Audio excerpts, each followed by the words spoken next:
the prototype of the socialist in the grand sense, unthinkable in the polity of the Nile, whereas in Periclean Athens he is impossible.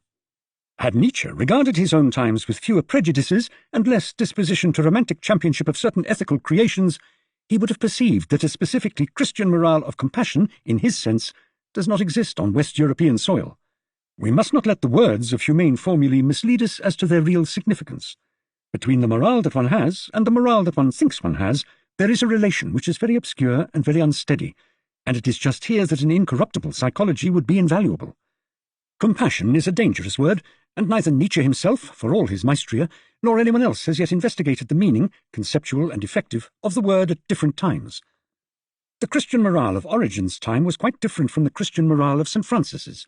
This is not the place to inquire what Faustian compassion, sacrifice or ebullience, or again race instinct in a chivalrous society, means as against the fatalistic Magian Christian kind.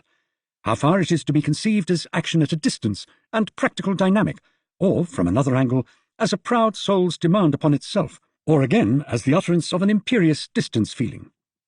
A fixed stock of ethical phrases such as we have possessed since the Renaissance has to cover a multitude of different ideas and a still greater multitude of different meanings. When a mankind so historically and retrospectively disposed as we are accepts the superficial as the real sense, and regards ideals as subject matter for mere knowing, it is really evidencing its veneration for the past, in this particular instance for religious tradition. The text of a conviction is never a test of its reality, for man is rarely conscious of his own beliefs. Catchwords and doctrines are always more or less popular and external as compared with deep spiritual actualities.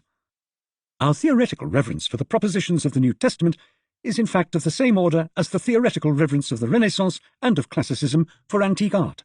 The one has no more transformed the spirit of men than the other has transformed the spirit of works.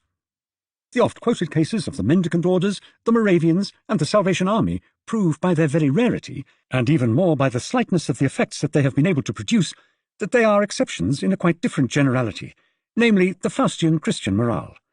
That morale will not indeed be found formulated either by Luther or by the Council of Trent, but all Christians of the great style, Innocent III and Calvin, Loyola and Savonarola, Pascal and St. Teresa, have had it in them, even in unconscious contradiction to their own formal teachings. We have only to compare the purely Western conception of the manly virtue that is designated by Nietzsche's Moralinfrei, virtu, the grandezza of Spanish and the grandeur of French Baroque, with that very feminine arete of the Hellenic ideal, of which the practical application is presented to us as capacity for enjoyment, edone, placidity of disposition, galene, apatheia, absence of wants and demands, and above all the so typical ataraxia. What Nietzsche called the blonde beast, and conceived to be embodied in the type of Renaissance man that he so overvalued, for it is really only a jackal counterfeit of the great Hohenstaufen Germans, is the utter antithesis to the type that is presented in every classical ethic without exception, and embodied in every classical man of worth. The Faustian culture has produced a long series of granite men, the classical never a one, for Pericles and Themistocles were soft natures, in tune with Attic Caligathea, benign, and Alexander was a romantic who never woke up, Caesar a shrewd reckoner. Hannibal, the alien, was the only man amongst them all. The men of the early time, as Homer presents them to our judgment, the Odysseus's and Ajaxes, would have cut a queer figure among the chevaliers of the Crusades. Very feminine natures, too, are capable of brutality, a rebound brutality of their own, and Greek cruelty was of this kind. But in the north, the great Saxon, Franconian, and Hohenstaufen emperors appear on the very threshold of the culture, surrounded by giant men like Henry the Lion and Gregory VII. Then come the men of the Renaissance, of the struggle of the Two Roses, of the Huguenot Wars, the Spanish conquistadores, the Prussian electors and kings, Napoleon, Bismarck, Rhodes. What other culture has exhibited the like of these? Where in all Hellenic history is so powerful a scene as that of 1176, the Battle of Legnano as foreground, the suddenly disclosed strife of the great Hohenstaufen and the great Welf as background, the heroes of the great migrations, the Spanish chivalry, Prussian discipline, Napoleonic energy? How much of the classical is there in these men and things? And where, on the heights of Faustian morale, from the Crusades to the World War, do we find anything of the slave morale, the meek resignation, the deaconess's caritas? Only in pious and honoured words, nowhere else. The type of the very priesthood is Faustian.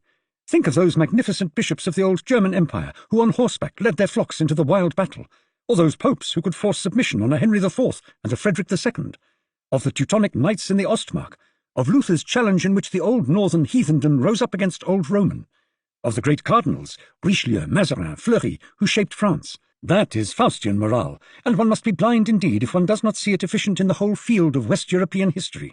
And it is only through such grand instances of worldly passion which express the consciousness of a mission that we are able to understand those of grand spiritual passion, of the upright and forthright caritas which nothing can resist, the dynamic charity that is so utterly unlike classical moderation and early Christian mildness. There is a hardness in the sort of compassion that was practiced by the German mystics, the German and Spanish military orders, the French and English Calvinists. In the Russian, the Raskolnikov type of charity, a soul melts into the fraternity of souls. In the Faustian, it arises out of it. Here too, ego habeo factum is the formula. Personal charity is the justification before God of the person, the individual. This is the reason why compassion morale, in the everyday sense, always respected by us so far as words go, and sometimes hoped for by the thinker, is never actualized. Kant rejected it with decision, and in fact it is in profound contradiction with the categorical imperative, which sees the meaning of life to lie in actions, and not in surrender to soft opinions. Nietzsche's slave morale is a phantom. His master morale is a reality. It does not require formulation to be effective. It is there, and has been from of old. Take away his romantic Borgia mask and his nebulous vision of Superman, and what is left of his man is Faustian man himself, as he is today, and as he was even in saga days, the type of an energetic, imperative, and dynamic culture. However it may have been in the classical world, our great well-doers are the great doers, whose forethought and care affects millions, the great statesmen and organizers.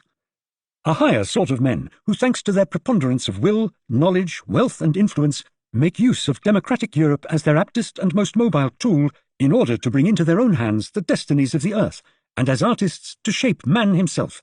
Enough. The time is coming when men will unlearn and relearn the art of politics.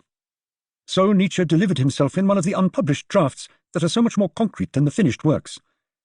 We must either breed political capacities, or else be ruined by the democracy that has been forced upon us by the failure of the older alternatives, says Shaw in Man and Superman.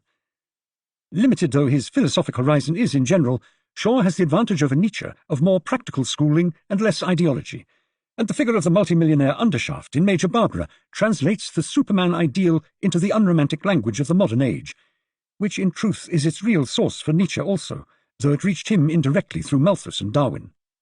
It is these fact men of the grand style who are the representatives today of the will to power over other men's destinies, and therefore of the Faustian ethic generally. Men of this sort do not broadcast their millions to dreamers, artists, weaklings, and down-and-outs to satisfy a boundless benevolence. They employ them for those who, like themselves, count as material for the future. They pursue a purpose with them. They make a centre of force for the existence of generations which outlives the single lives. The mere money, too, can develop ideas and make history, and Rhodes, precursor of a type that will be significant indeed in the 21st century, provided, in disposing of his possessions by will, that it should do so.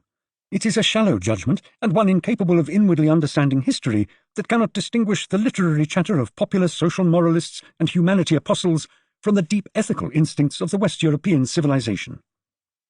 Socialism, in its highest and not its street-corner sense, is, like every other Faustian ideal, exclusive.